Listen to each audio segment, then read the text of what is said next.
Low beyond the river Blap, the carriage comes, the carriage black, by shadowed steed with shadowed tack and shadowed driver driving. Child, pray, the Maker lets you sleep when the carriage comes down your street. That's a song from a children's story about a black carriage, the black horse, a black rider who comes to take children, to take and make them slaves. And I want you to think about how people would feel about that carriage in that story. Should they not hate that carriage? Should they not despise it and what it does in taking these children from their families and turning them into slaves? I hate the yellow bus. I hate the yellow bus. There are few things I hate more than seeing the yellow bus on the roads of this state and this nation. There are two verses I want to share with you today. Psalm 139, verses 21 and 22. Do I not hate those who hate you, O Lord? And do I not loathe those who rise up against you? I hate them with the utmost hatred. They have become my enemies. We are talking here about the gospel at war.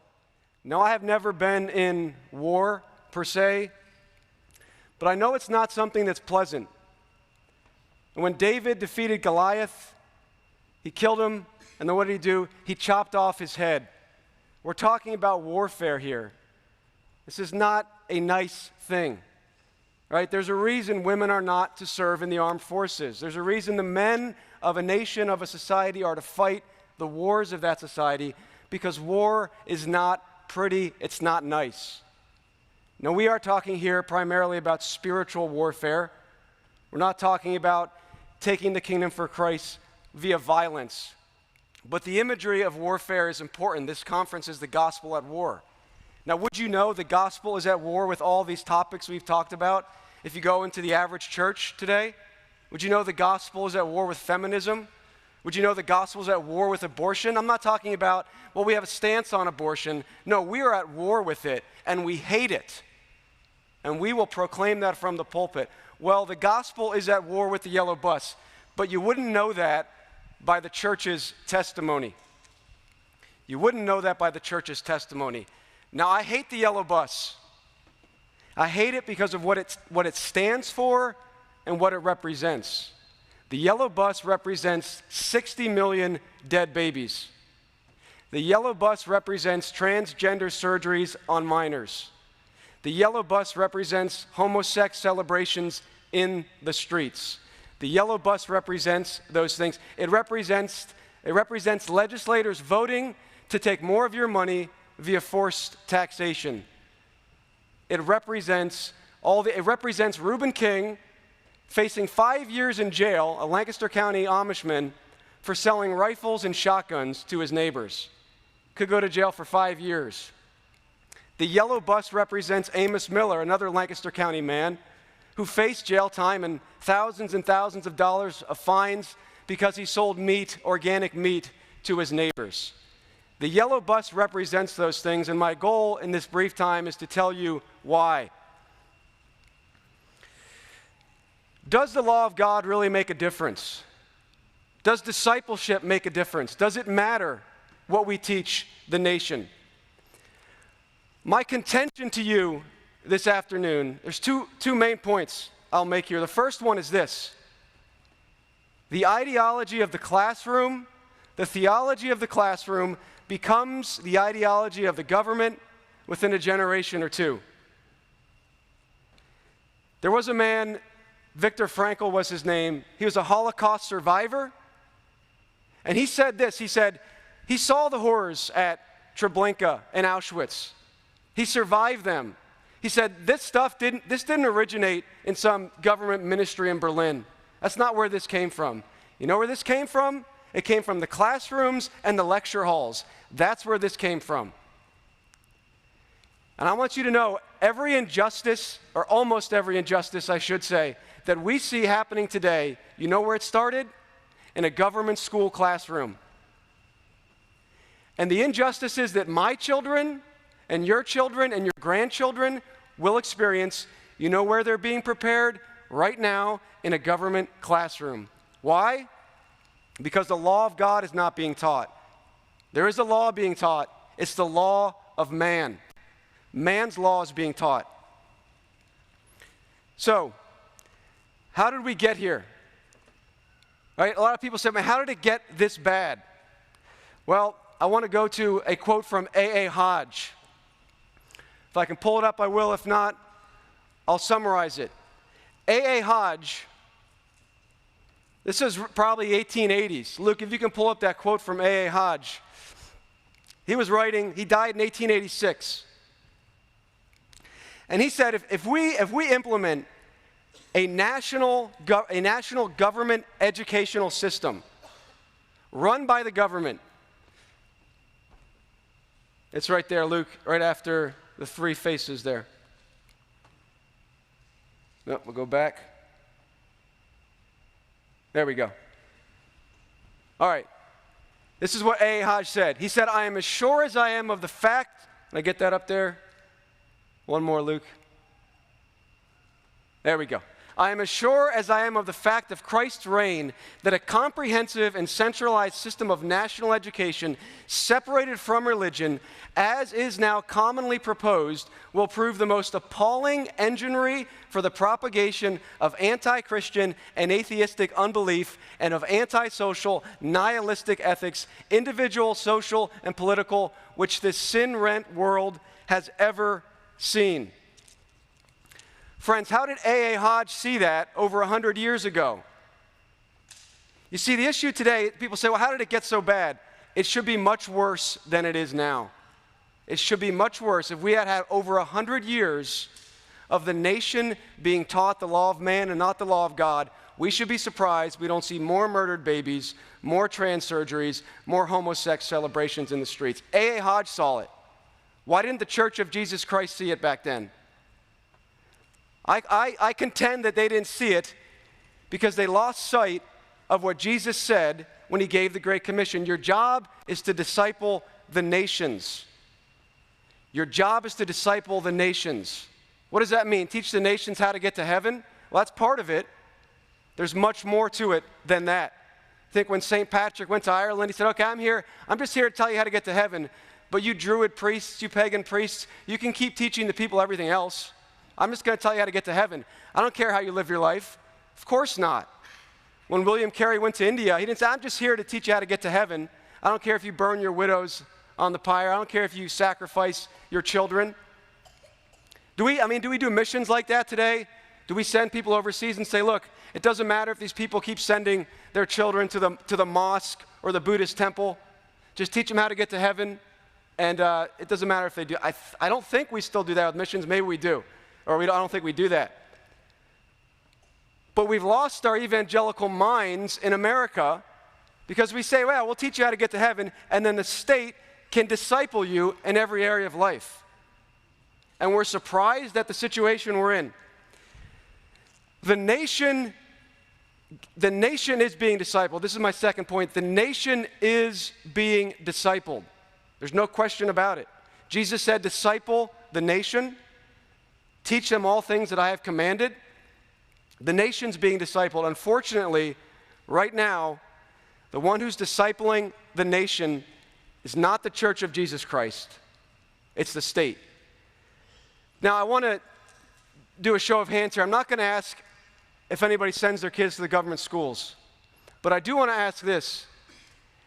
Raise your hand in here if you went to the government school for any amount of time in your life. I know I did. That's more than I thought. Put your hands down. That's more than I thought even with this group. Raise your hand again if one of your parents went to the government schools. I'll look around for a minute. It's a lot of hands up. You can put them down. Thank you. The numbers say that about 9 out of 10 are in the government school. School-age kids are in the government school right now. 9 out of 10, 90% of this nation. And if you extend that out and you ask 100 40-year-olds, 50-year-olds, 90 out of 100 would have been in the government school system. And even among us, which is certainly a bit of a weighted sampling, if you will, of the American population, seems like at least the majority were educated by the state.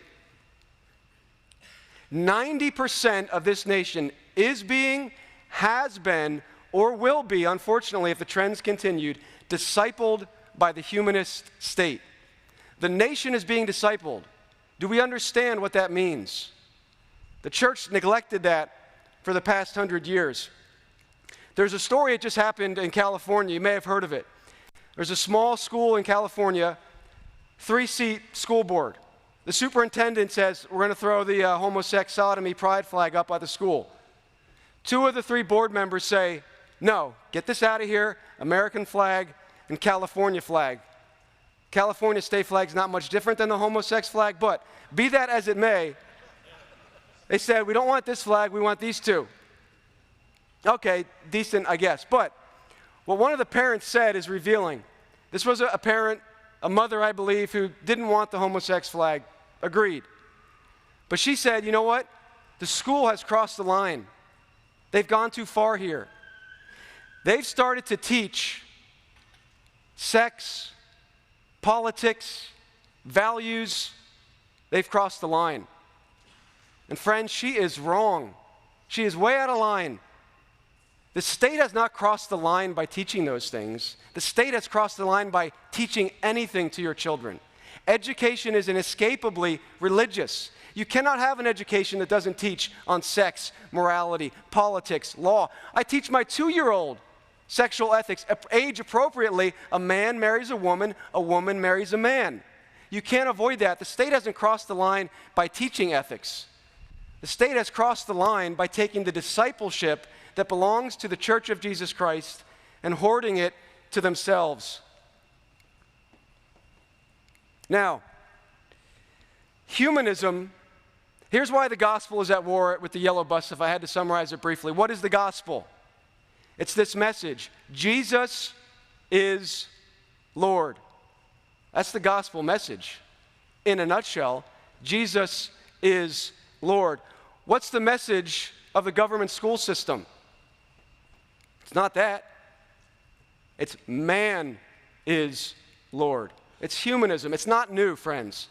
What's new is the system of comprehensive, state-funded, state-directed, really funded via theft, education at the scale we have never seen heretofore in history. Never before have we seen education at this scale run by the government. We should be surprised things are not worse. And if the church doesn't wake up and take back the discipleship of the nation, we can only expect worse. Now, humanism, the message that man is Lord, it always terminates in statism. It always terminates in statism because you have to put man at the pinnacle then.